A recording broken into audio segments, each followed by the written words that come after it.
नमस्कार. Express Maharashtra news मध्ये सर्वांचं स्वागत आहे. आज आपण ज्या लाडक्या बहिणींचा 2 दिवसापासून गदारोळ चालू आहे, ज्या जोशामध्ये जे शासनाने मतदान आलं होतं आणि मतदान घेण्यासाठी ज्या लाडक्या बहिणींचा घाट घातला होता आणि त्या लाडक्या बहिणींनी अर्ज भरले होते, त्या अर्जांपैकी आता 5 लाख अर्ज बाद झालेले आहेत आणि त्याची छाननी चालू आहे. जी शहरी पातळीवरती होणार आहे ती ग्रामीण पातळीवरती होणार आहे, गावामध्ये होणार आहे.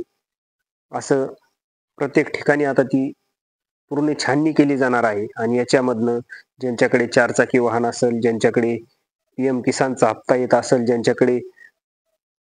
ज्या महिलांकडे पगार श्रावण बाळ ही योजना जी उचलीत असतील, अशा ज्या योजना उचलत आहेत यांच्यासाठी मात्र यांचा अर्ज बाद होणार आहे. जरी शासन सांगत असेल नाही ही बंद केली जाणार नाही, परंतु आता 2100 रुपयांचा हप्ता द्यायचा आहे. लाडक्या बहिणींमुळे सरकारचे मात्र नाकी नऊ आलेले आहेत आणि नाकी नऊ आल्यामुळे अनेक योजना ह्या लाडक्या बहिणींमुळे पूर्णपणे कोलमडलेल्या आहेत आणि ह्या योजना आता पूर्वपदावर आणण्यासाठी आता काहीतरी उपाययोजना करणं खूप गरजेचे आहे. आणि याच्यासाठीच आता शासनाने लाडक्या बहीण योजनेला कात्री लावायला सुरुवात केलेली आहे. आपण याच्याही आधी सांगितलं होतं की जवळजवळ 40%च महिला याच्यामध्ये पात्र असतील, 60% महिला गाळल्या जातील. हेच पद्धतीने आता त्याच निकषाच्या आधारावरती आता पूर्णपणे शासनाने पावलं उचलायला सुरुवात केलेली आहे. म्हणजे जवळजवळ 40% महिला ह्यातनं बाद होणार आहेत. म्हणजे 40% महिला याच्यामध्ये राहणार आहेत, पण 60% महिला जवळपास ह्यातनं बाद होणार आहेत. कारण सर्वात जास्त मुंबई, पुणे ह्यासारख्या सिटी मधल्या सर्वात जास्त महिला याच्यामधनं बाद होतील. कारण ज्यांच्याकडे 4 व्हीलर असेल, म्हणजे 4 व्हीलर पासून मग पुढे तो किती मोठाही वाहन असेल द्या, किती त्यात 4 व्हीलर पासून पूर्ण बाद होणार आहे. 2 व्हीलर यात नसणार आहे. आणि ज्या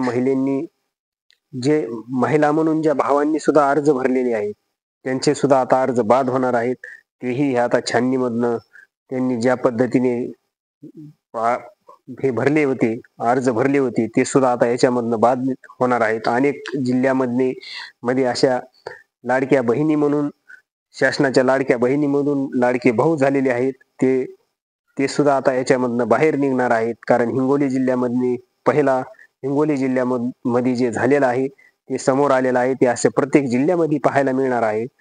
तर ज्या लाडक्या बहिणींनी ज्या जोशामध्ये अर्ज भरले होते आणि सरकारने बी त्यांना इतकं वरती नेलं होतं, इतकं हे केलं होतं की शासनाने लाडक्या बहिणी म्हणून लाडक्या बहिणींना इतकं डोक्यावरती घेतलं होतं. परंतु ज्या लाडक्या बहिणींनी सरकार स्थापन करण्यामध्ये मोलाचं काम केलं, त्याच आता लाडक्या बहिणींना सरकार आता पूर्ण डोक्यावरनं उतरवण्याचं काम सुरुवात केलेलं आहे. म्हणजेच आता सरकारची गरज संपलेली आहे. 5 वर्ष सरकारला गरज तुमची राहिलेली नाही. आता त्याच्यामुळे तुमच्या मात्र आता जो हप्ता आहे तो बंद होणार आहे आणि 2100 रुपयाचा हप्ता आता इथपासून पुढं ज्या राहतील त्यांना तो चालू होईल किंवा नाही होईल हे येणाऱ्या 5 तारखेच्या अधिवेशनामध्ये ठरणार आहे. आणि एवढंच बोलतो आणि थांबतो. लाईक, शेअर आणि सबस्क्राईब करा व्हिडिओ आवडला असेल तर.